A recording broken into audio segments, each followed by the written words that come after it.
అందులో ముఖ్యంగా మన ఆర్మీ జవాన్లు మొత్తం వ్యవస్థ ఇక్కడ ఉన్నది. దేశ భద్రత కోసం ప్రాణాలు ఇచ్చే ఆర్మీ కూడా ఈ వ్యవస్థలో పనిచేస్తుంది. టన్నెల్ ఎక్స్పర్ట్స్ ఉన్నారు, సింగరేణి ఎక్స్పర్ట్స్ ఉన్నారు, నేషనల్ డిజాస్టర్ మేనేజ్మెంట్కి సంబంధించిన వాళ్ళు ఉన్నారు. అంటే ఈ దేశంలో ఎన్ని రకాల సంస్థలు ఉన్నాయో రాష్ట్ర కేంద్ర ప్రభుత్వ రంగ సంస్థలతో పాటు ప్రైవేట్ ఏజెన్సీస్ కూడా ఈ సమస్యను పరిష్కరించడానికి సంపూర్ణంగా ఈరోజు ప్రభుత్వానికి ఈ సమస్యను పరిష్కరించడానికి అండగా నిలబడ్డాయి. అయినా 8 మంది ఈ ప్రమాదంలో గల్లంతైంది. ఇప్పటి వరకు వాళ్ళ ఆచూకీ తెలియలేదు. వాళ్ళు బ్రతికున్నారా, వాళ్ళు మరణించినరా, లేకపోతే వాళ్ళు ఏ పరిస్థితిలో ఉన్నారో ఇంతవరకు నిపుణుల్లోకి అంచనాకు రాలేదు. మిగతా వాళ్ళు దాదాపుగా ప్రమాదం నుంచి బయటపడడం, బ్రతకడం, వాళ్ళందరినీ బయటకు తీసుకురావడం జరిగింది.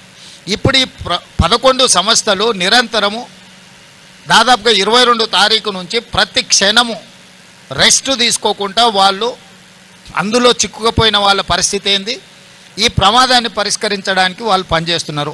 మనస్ఫూర్తిగా